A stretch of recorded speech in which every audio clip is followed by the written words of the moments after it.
السلام عليكم البنات، كي دايرين؟ لاباس عليكم؟ نتمنى تكونوا بخير. اليوم البنات غادي نشارك معكم واحد العجينه السحريه اللي مسمن كيجي مورق. سمعوا لي هاد التقرميشه.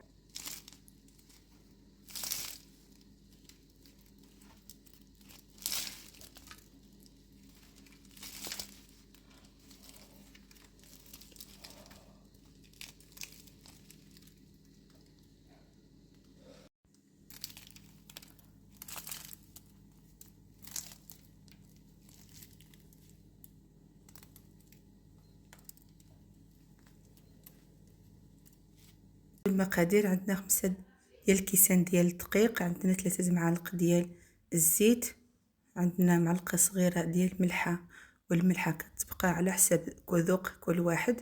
وغادي نجمعوا العجينه بالماء دافئ.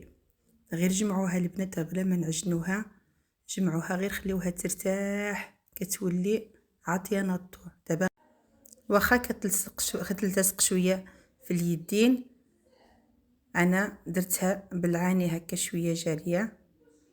دابا نخليها ترتاح. غادي ندوزو للحشوه. عندنا بصله كبيره مشلضه، ضفنا عليها 4 كاس ديال الزيت ومعلقه صغيره ديال الملحه. غنخليو تشحر مزيان، وضفنا لها فلفله حمراء كبيره حتى هي مقطعه صغير. غادي نخليو كلشي يتشحر حتى تذوب لينا البصله والفلفله.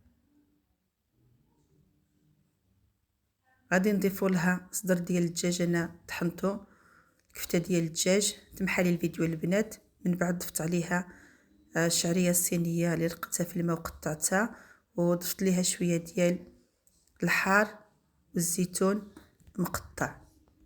كتجي واحد الحشوه البنات لذيذه بزاف، غير جربوها كتجي رائعه البنات، ما تشبعوش منها.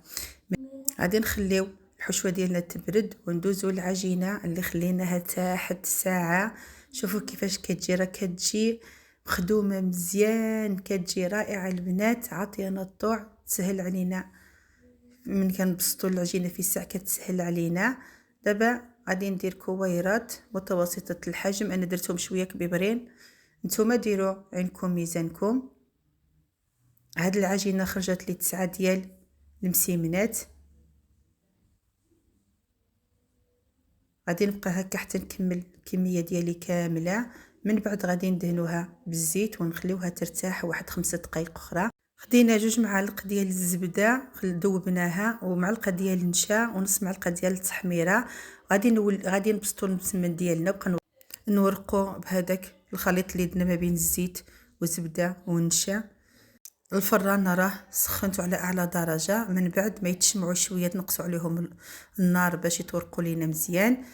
كيجيو رائعين البنات، كيجيو لذاذ بزاف، وتقرميشه بلا ما نقول لكم كيجيو ولا اروع البنات. واحد المسمن دايز، ولكن ما تنساونيش بالبارطاج واللايك والاشتراك في قناتي باش يوصلكم كل جديد. الله في رؤوسكم. حتى الفيديو اخر ان شاء الله، الى حيانا الله، بسلام عليكم.